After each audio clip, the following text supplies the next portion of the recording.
Week 6 of the NBA season was a great week for all the bad teams in the NBA, as a lot of them won at least one, maybe even two games. But the Pistons and the Spurs still did not win a game. And we'll throw the Wizards in there since the only team they beat was the Pistons. And if you're new to the channel, welcome to a recap where we recap everything that happened in the week of basketball. This is the Week 6 recap. And if you're not new, welcome back. In today's video, the main discussion will be if Tyrese Haliburton is overrated or not. So let me know in the comment section if you think he is or not.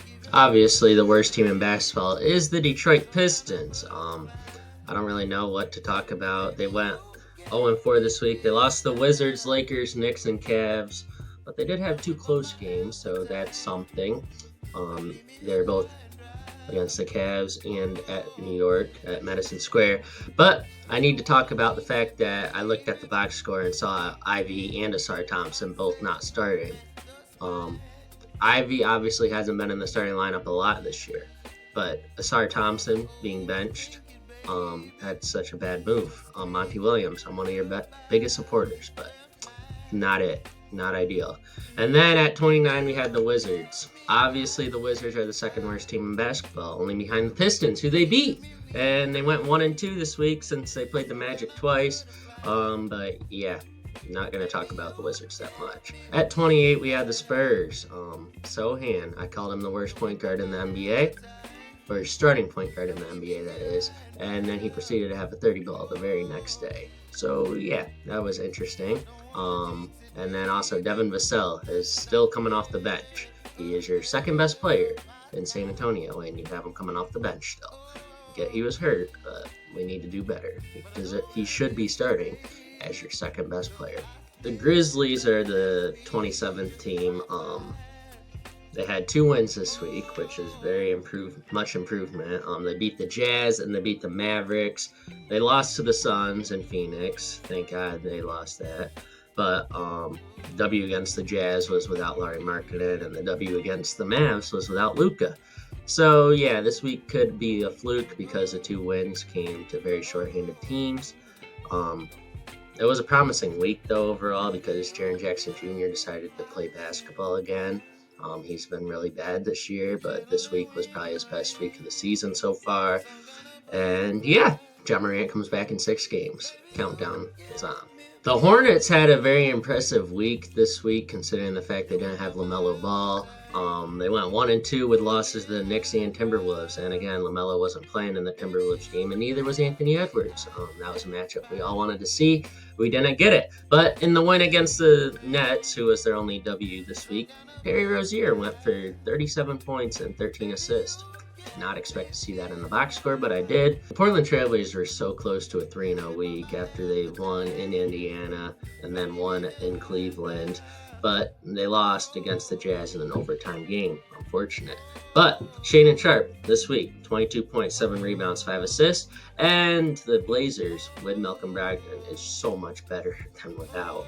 They actually look like a competent basketball team with them because he can run the show. And Scoot Henderson probably had his best week in the NBA. So there's a lot of optimistic and good signs this week for the Blazers, and that's why they moved up. The Utah Jazz did not have Lauri Markkanen all week, and you would have thought they would go 0-4 considering the teams they played.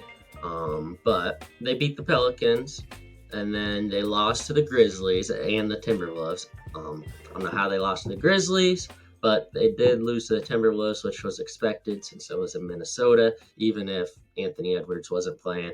And then they beat the Blazers in an overtime game. And yeah, obviously 2-2 week. But the biggest thing about this week is Keontae George is continuing to prove that he's going to be a star sooner rather than later. At 23, we have the Chicago Bulls, who actually had a really good week this week. I mean, we know the Bulls are really bad, but they had 2 wins this week. One against the Bucks, one against the Pelicans. 2 teams that I consider to be pretty good. And then they lost at Boston. Obviously, they're not a team that's going to beat Boston in Boston. I mean, there's teams that can, but the Bulls definitely are not one. But in the 2 wins, Zach LaVine did not play, and that probably tanked his trade value even more than it already was. But overall, it was a very good week for Chicago. If I was on the Chicago Bulls, I'd be trying to get my trade value as high as possible so I could get out of there. But yeah, Levine obviously tanked his. The Atlanta Hawks cannot play any defense. It is really tragic. I mean, they let Jeremy Sohan score 33 points against them. You really shouldn't need to say anything else other than that when you're talking about how bad the defense is. But they lost to the Cavs to start off the week. Trae Young and DeJounte Murray had terrible performances in that game. They beat the Spurs by 2, which was unimpressive, and then lost to the Bucks despite Trae and DeJounte having a 30-ball each. But yeah, very unimpressive week for the Hawks. Defense is pitiful. The Raptors also went 1-2 this week, but their win came against the Suns, who is a good team, and Devin Booker played, and they locked him up. And when I read that box score, I was like, wait a minute. Jay Hoopa, think about it. The Raptors have beat the Suns and Mavericks. So they beat teams that can't play any type of defense. And it's because the Raptors just cannot score. But when they play against teams that can't play defense, they can score. And they have a very, very good defense, the Raptors. So they're going to shut down a lot of teams. So they're going to win against teams that can't defend. And we saw that this week. So yeah, that's my big conclusion about this Raptors team. 1-2 week, lost to the Nets and Knicks, and beat the Suns. Congrats. At 20, we have the Rockets, who went 0-3 this week. They lost to the Mavericks, Nuggets, and Lakers. Brutal 3-game stretch to have in a week, and they're all on the road. But since they lost those games, we're not going to talk about much the team, but we're going to talk about their 2 young players. In the loss against the Mavericks, Sengun had 31 points, 9 rebounds, 6 assists. He's been phenomenal all year. And then in the loss against the Nuggets, Jalen Green probably had the best performance I've seen of his career. He had 26 points. Obviously, that's not his career high, but it was on 8 of 12 shooting. And that shows his efficiency. And he has not been efficient at all. So that was really nice to see. But even more impressive, he had 9 assists. And yeah, round of applause for those 2 players because they're showing that they're going to be a very, very good duo in the future, Sengun and Green. And they got them in the same draft class. Funny how that works. They lost to the Lakers in LA, and naturally, anytime the Rockets or any team with Dylan Brooks on it plays the LeBron team, they're not going to win, or it's going to be a controversial game. And we saw that. The Rockets lost. And Ime Udoka and LeBron got into it. Yeah, that was pretty funny. The Warriors managed to sell 2 games this week, believe it or not. They had a terrible loss in Sacramento where they're up by like 20 at one point. Then they had a bad loss in LA against the Clippers where they're also up big. I have a minor solution. Start Moses Moody and play him over Klay Thompson. Klay Thompson has been really bad. This might have been his best week, and it still wasn't a good week. The Warriors would have won the game against the Kings if they just left Moses Moody in the game. I was watching. He was the second best player, and he was cooking. Notice how the Kings left in the lefty dude, Vazinkov or something like that. I don't know how to pronounce his name. I'm sorry. But he was one of their best players. They left him in because he was doing good things and helping them win. And the Warriors didn't do the same thing. At a certain point, you got to go, hey, we want to win basketball games. We don't want to settle for this mediocrity. I know Klay Thompson has been phenomenal for y'all. He's part of one of the top 3 biggest reasons you won the NBA championship 4 times. But at a certain point, every NBA player hits a decline. And we're seeing that with Klay. Obviously, he could be a good bench player. But he is not a good starter right now. And I hate to say that since I like Klay. But it's the truth. Start Moses Moody when Wiggins is back. Run Curry, Moody, Wiggins, Draymond, and Looney. Problem solved. Next up, we have the Clippers, who had a very, very, very embarrassing loss against the Nuggets because Jokic and Murray and Aaron Gordon did not play. And then they beat the Kings in Sacramento, and that was the first game that I really saw the big 3 play, and they had chemistry, and they played well together. Obviously, it was against the Kings, though, and their defense isn't very good, but you take wins where you can get them. Then they killed that momentum in the loss against the Warriors, but then they kind of got it a little bit back in the W against the Warriors. So really roller coaster of a week, but they had the most embarrassing loss of the week and one of the most embarrassing losses I've seen in a long time, and that's why they're not getting any respect from me. The Nets went 2-1 this week. They played the Raptors. Everyone was cooking in that game. They lost to the Hornets in Cam Thomas's return. Glad to see him back. I mean, obviously he was scoring the ball in that game off the bench. And then they beat up the Magic, where Mikal Bridges could not be stopped. But they were 2 points away from a 3-0 week because they lost to the Hornets by 1. But yeah, that was nice to see, but we're not going to focus much on the Nets, but it was a good week for them. The Cavs are still the most disappointing team in the NBA for me right now. Obviously, they went 2-1 this week, but their wins came against the Hawks and the Pistons. And the Pistons game was a close game. It was a 9-point game. In the Hawks game, they can't defend anybody. So naturally, Donovan Mitchell went for 40, and Evan Mobley had a crazy double-double. But yeah. And then their lone loss of the week was to the Portland Trailblazers. Darius Garland had more turnovers than assists, and he had 7 assists. So yeah, obviously that wasn't good. But yeah, Donovan Mitchell has been one of the more disappointing players of the year for me because he has been so inefficient every time I look at the box score. And you're going to keep hearing me say this. 7-22, 7-20. It's not good. That is terrible. I don't care if it's a rough stretch or not. That is terrible for being a number 1 scorer. And he's dropping in my shooting guard rankings. And a lot of y'all Donovan Mitchell fans are not going to be happy where I place him. And now we got the Indiana Pacers. Obviously, if y'all saw the title of this video, Tyrese Haliburton is overrated. But because people think he's better than De'Aaron Fox, which he's obviously not. And this week showed it because the Pacers went 1-2. Their one win came without Tyrese Haliburton. Everyone's talking about Tyrese Haliburton putting up the crazy assist numbers. Well, Andrew Nembhard had 10 in the game that he wasn't there, and TJ McConnell had 11. So is it just a great system for Indiana or what? Because if you got 2 role players, one that doesn't even play that much, getting these crazy assist numbers in the game that Tyrese Haliburton isn't there, kind of makes you think, okay, is the offense really that great? And it just happens that Tyrese Haliburton can find shooters or what? Because obviously if you got 2 guys combined for 21 assists in his absence, it makes you really think. And it's making me really think. Now, I don't want to say this to take away from Tyrese Haliburton. He's a top 6 point guard in the NBA right now. But you also have to look at the system and you got to look at how the team plays without him. And because De'Aaron Fox is the person that's being debated with him, when De'Aaron Fox was out, the Kings could not replicate anything he does. So that's part of the reason why I'm saying Tyrese Haliburton's a little overrated. But yeah, still a great player. And then Obi Toppin averaged 18 points a game this week, which you love to see that unless you're a Knicks fan. But yeah, wasn't a great week for the Pacers as they went 1-2. The New Orleans Pelicans made me look like an idiot this week. They had an embarrassing loss to the Jazz with Zion playing. Markkanen did not. And then they had a scare against Philly without Embiid, but they got through it. Then they played the Spurs, which is basically a free win. And then they lost to the Bulls.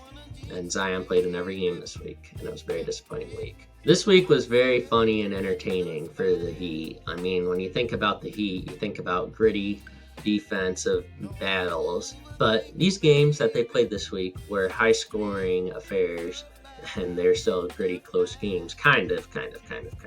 Actually, no, they weren't too close. But they went 1-2 this week. They beat the Pacers and lost to the Pacers, and they lost to the Bucks. Every game was high scoring, though, which is funny because you don't think about that when you think of the Heat. But yeah, Bam has proven himself to be a top 3 center in the NBA officially after what I've seen so far this year and this week especially, because what he did against the Bucks was crazy. Now, I don't remember the box score, but I watched the game and I just remember Bam going nuts. The New York Knicks had a 3-0 week with home wins against the Hornets and Pistons, so free games, and then a road win in Toronto. Randall had great performances this week, but you expect that since they didn't play great teams this week. And yeah, he normally plays really good against bad teams, but the bench was impressive all week, and especially in the game against Toronto. But 3-0 week against not so great competition is why they're not moving up a lot higher. The Lakers went 2-2 this week with 2 really bad losses. The first loss came in the Philly, and they got beat by 44 points. Then the second loss by the Thunder, 23 points. And looking at the box score for that game specifically, their lack of depth due to injuries is what got them there. And then the 76ers game, Philly didn't miss. And their wins came against the Pistons and the Rockets. And AD was a beast all week, especially against the Rockets. And D'Lo cooked the Pistons. He's been very impressive this week, but this week was very unimpressive for the Lakers. The Mavericks went 1-2 this week. It was a very, very entertaining week. One of their losses came against the Grizzlies. Luka didn't play in that game.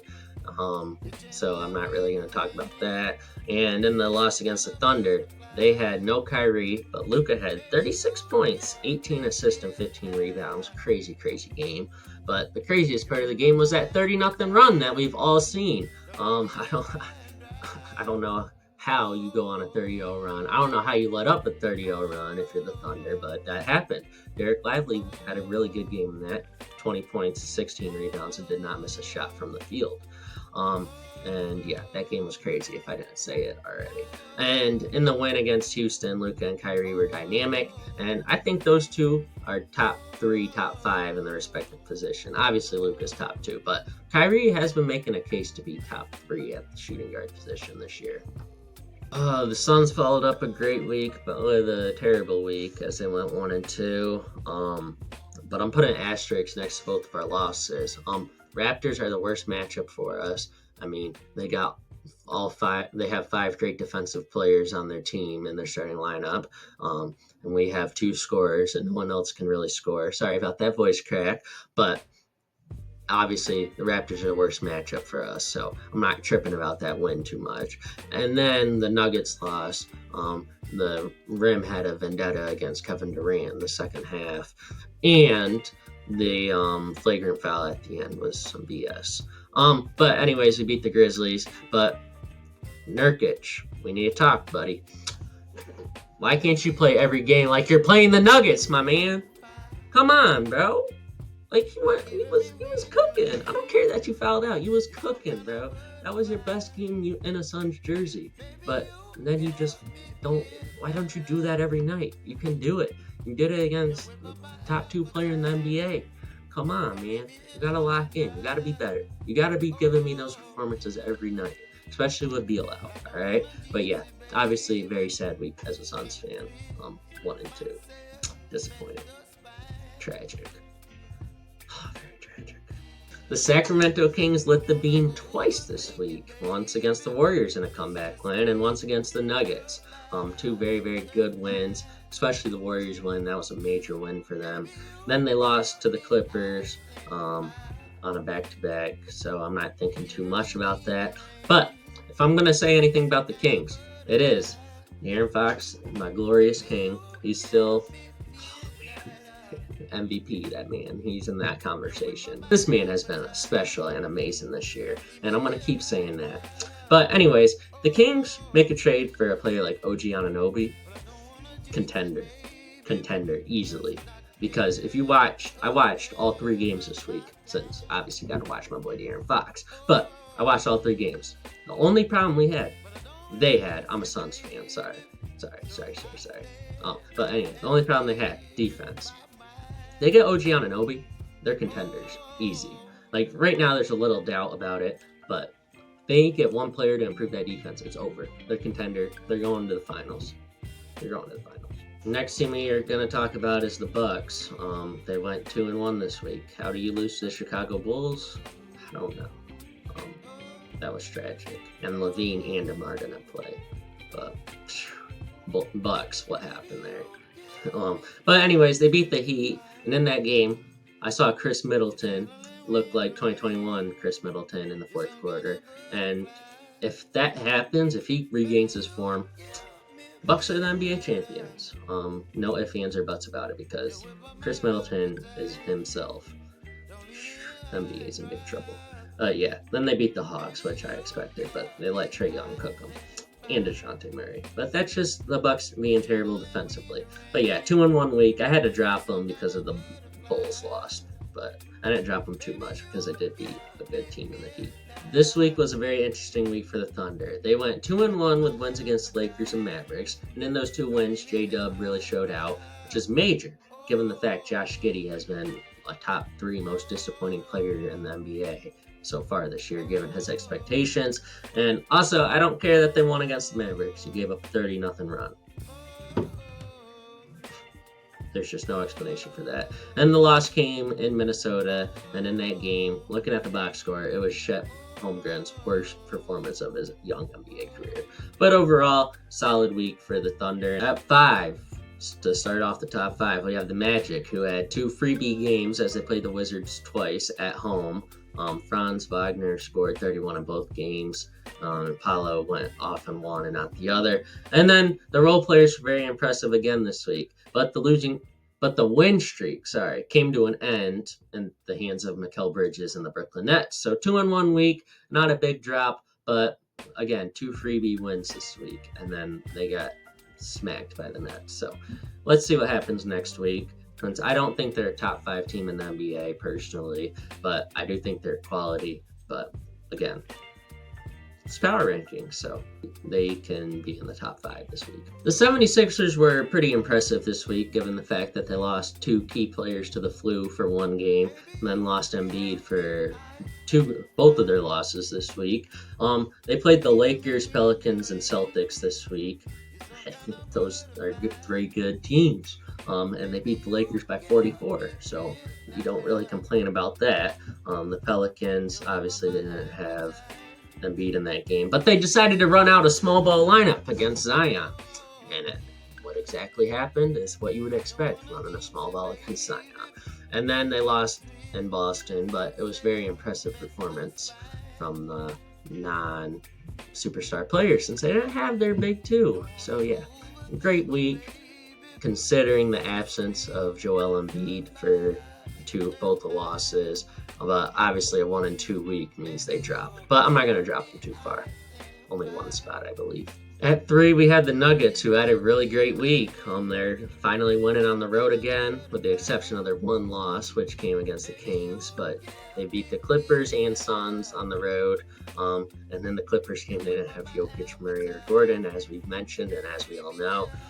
But they beat the Rockets and Suns and lost a thrilling game to the Kings. So not much to complain about for the Nuggets this week, but Jamal Murray did get hurt again after. Oh my goodness, what's good with the voice cracks today, my man? Damn. Anyways, obviously, as I was saying, Jamal Murray got hurt again, which is very, very unfortunate. And staying at the number 2 spot, we have the Boston Celtics. Y'all know I don't like talking about the Boston Celtics, but they beat the Bulls. They beat the 76ers, the shorthanded 76ers, and the Bulls were a free win since Levine was playing and doing Levine things. But the only thing I have to say, because obviously we all know Boston is the best team in the East, we don't need to debate it, but Tatum is just as big of a problem when it comes to complaining as Luka Doncic. The only difference is Tatum's actually good defender and takes pride in playing defense. That's why he doesn't get as much criticism, especially from me. But come on, Tatum. You can't be like, every time you drive to the lane, you throw your hands up. He has a signature move. Like, come on, bro. Stop complaining. Just get back. Not everything's a foul. But yeah, obviously he got ejected in that game. Probably said something. I don't even remember what he said, but yeah. He's just as bad as Luka when it comes to complaining. And yeah, but Celtics went 2-0 again this week. And at number 1, again, we had the Minnesota Timberwolves. They went 3-0 this week, beating the Thunder, Jazz, and Hornets. Karl-Anthony Towns had 2 great performances out of those 3 games. I'll give you a second to guess which one he did not perform in. If you guessed the only good team, the Thunder, you would be right. But all jokes aside, Karl-Anthony Towns has been very, very good this year. He averaged 22 points, 9 rebounds, and 3 assists on 50, 40, 90 this year. Everybody give him a round of applause. It's been a great year for Karl-Anthony Towns. But the T-Wolves, they won without Anthony Edwards, which is major. And then Naz Reid, 6th Man of the Year candidate, obviously. Come on, man. Naz Reid was inspirational this week. But yeah, Timberwolves are still number 1 team for me. I hope you enjoyed my Week 6 NBA recap. If you want to see more content from me, don't forget to subscribe. We release these videos every Monday. And if you want to watch my point guards ranking for 2024, click on this video here. And if you want to watch my in-season tournament predictions, click right here. Have a good day. Bye.